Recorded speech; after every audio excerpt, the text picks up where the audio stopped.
आज वज़ीर कानून आज़म नज़ीर तारड़ साहब ने भी कौमी असम्बली में खिताब किया, सुने वो क्या कह रहे हैं।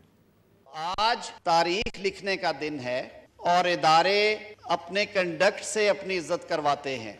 जब अदारे के अंदर से आवाजें उठ रही हैं, उन आवाजों को नजरअंदाज करके, उन आवाजों को दबा के, एग्जेक्टिव ऑर्डर्स जारी करके उजलत में अगर इस केस का फैसला किया जाएगा तो तारीख एक बार फिर इस फैसले को काले सफ़ों पे लिखेगी, सुनहरे हरूफ में नहीं लिखेगी।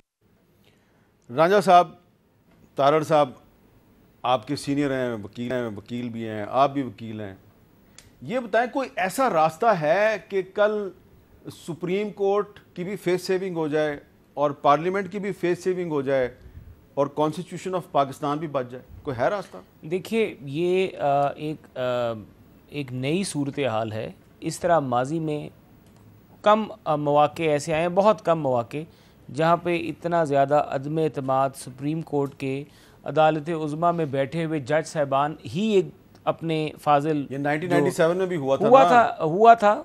मैं यही कह रहा हूँ कि बहुत कम मौके ऐसे अभी वो नहीं हुआ जो 97 में हुआ था, लेकिन कि सुप्रीम कोर्ट के जजेस की एक बड़ी तादाद ने चीफ जस्टिस के खिलाफ ये अदालत लगा ली। अभी ये देखिए, ये सूरत हाल जो है ना, ये अगर चीफ जस्टिस साहब जो हैं अगर वो ये देख लें, देखिए आप जिस तरह कह रहे थे कि फुल कोर्ट अगर लगेगी तो यही फैसला आएगा, अभी आप फरमा रहे थे, और अगर ये हम सब लोग कह रहे हैं कि आपको भी ये उम्मीद नहीं है कि फुल कोर्ट को हमारे हक में या ये इलेक्शन कमीशन के हक में फैसला देगी फुल कोर्ट, मैं इसलिए कह रहा हूं कि सुप्रीम कोर्ट के जजेस ने कॉन्स्टिट्यूशन ऑफ पाकिस्तान के मुताबिक ही फैसला करना है। तो फैसला अगर कॉन्स्टिट्यूशन के मुताबिक करना तो वो हमें पता क्या होगा। तो ये बात मैं कर रहा हूँ कि अगर एक अदारा आपको ये कह रहा है तो क्या ही इसमें जाता है दूसरे अदारे का कि वो देखिए, पाकिस्तान को सुप्रीम कोर्ट नहीं चलाएगी, पाकिस्तान को पाकिस्तान के मुंतखब नुमाइंदे चलाएंगे। ये पाकिस्तान के आइन में दर्ज है। जाने दें, जी हाँ, पे मुंतखब आप पाकिस्तान के आइन का प्रियम्बल लिख लें। आप मुझे बताएं कि आज पाकिस्तान को शहबाज शरीफ साहब चला रहे हैं, करारदादे मकासद उठा के देखें। आज पाकिस्तान को शहबाज शरीफ साहब चला रहे हैं। आइन और दस्तूर की बात, पिछली हुकूमत में पाकिस्तान को इमरान खान साहब चला रहे थे। अगर आइन और दस्तूर की बात करेंगे तो उसमें तो ये दर्ज है, बज़ाहिर आप कह सकते हैं कि बज़ाहिर वो चला। चलें, आप मेरी बात तस्लीम कर लीजिए,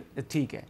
अगर हमारे बज़ाहिर जिस तरह आप फरमा रहे हैं कि दस्तूर में ये दर्ज है कि पाकिस्तान को नुमाइंदे ही चलाएंगे मुंतखब, अगर वहाँ से एक आपको पुरजोर मुतालबा आ रहा है, आपके अंदर हाउस जो है वो इन ऑर्डर नहीं है, बेंचेस टूट फूट का शिकार हैं, तो इस टूट फूट से बचने के लिए, कौम को टूट फूट की जो है कैफियत में डालने से बचाने के लिए अब बना दें फुल कोर्ट। जी, आपको फुल कोर्ट पे क्या एतराज़ है? जी मेरे साहब, मैं सिर्फ एक अर्ज़ करता हूँ, एक ही क्वेश्चन है सुप्रीम कोर्ट के सामने, क्या इलेक्शन कमीशन के पास कोई इदारे इख्तियार में ऐसे कोई लॉ, रूल, रेगुलेशन मौजूद है जिसको यूटिलाइज़ करते हुए इलेक्शन कमीशन ख़ुद से तारीख आगे ले जाए और वो भी 6 महीने बाद की डेट डाल दे?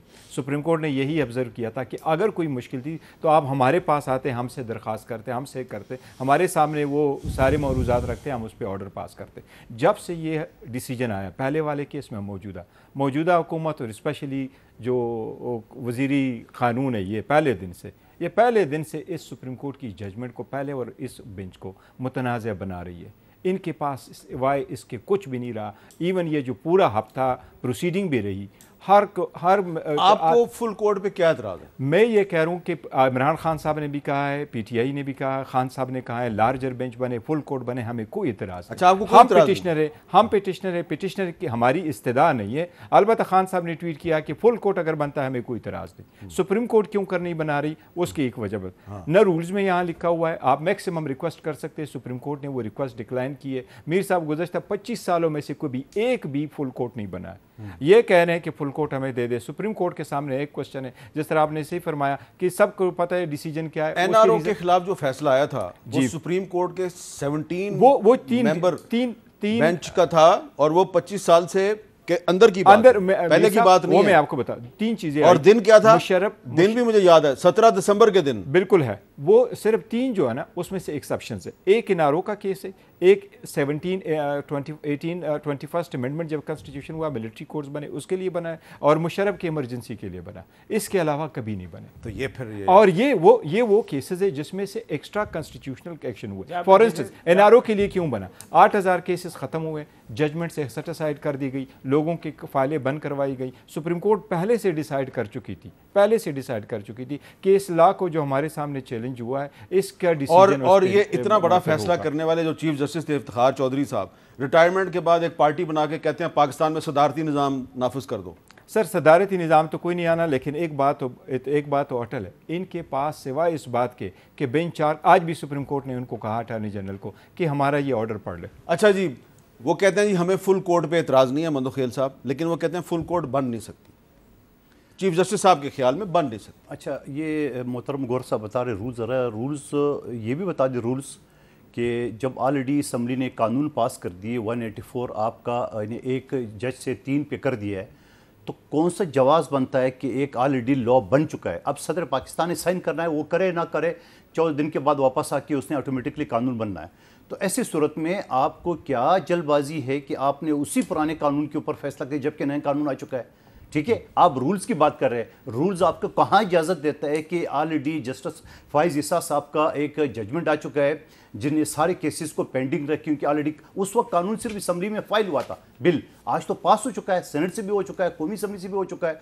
तो ऐसी सूरत हाल में कौन सा रूल्स है कि आप इसको ज़बरदस्ती चला रहे हो? बात यह है, पश्तो में कहावत है कि कैलेंडर के बारे में कि ए साल मुझ पे तुम गुजर जाओगे, मैं तो तुम्हें गुजार लूँगा मगर लोग तुम्हें अच्छा नहीं कहेंगे। ये आप किसको कह रहे हैं? ये मैं सुप्रीम कोर्ट का कह रहा हूँ। उफ, अच्छा जी, ये मंदोखेल साहब ने कहा जी, मैंने नहीं कहा। वैसे अगर आप मेरे खिलाफ भी तौहीन अदालत की कार्रवाई करना चाहते हैं तो मुझे भी कोई एतराज़ नहीं। वो लॉ जिसका ये जिक्र करे वो पास नहीं हुआ, अगर सदर ने इनको वापस भेजा तो ऑटोमेटिकली लॉ नहीं बनेगा, फिर जॉइंट सेशन से अप्रूव करवाएंगे तो फिर बनेगा। तो दोनों हाउस से तो पास हो चुका है ना। राजा साहब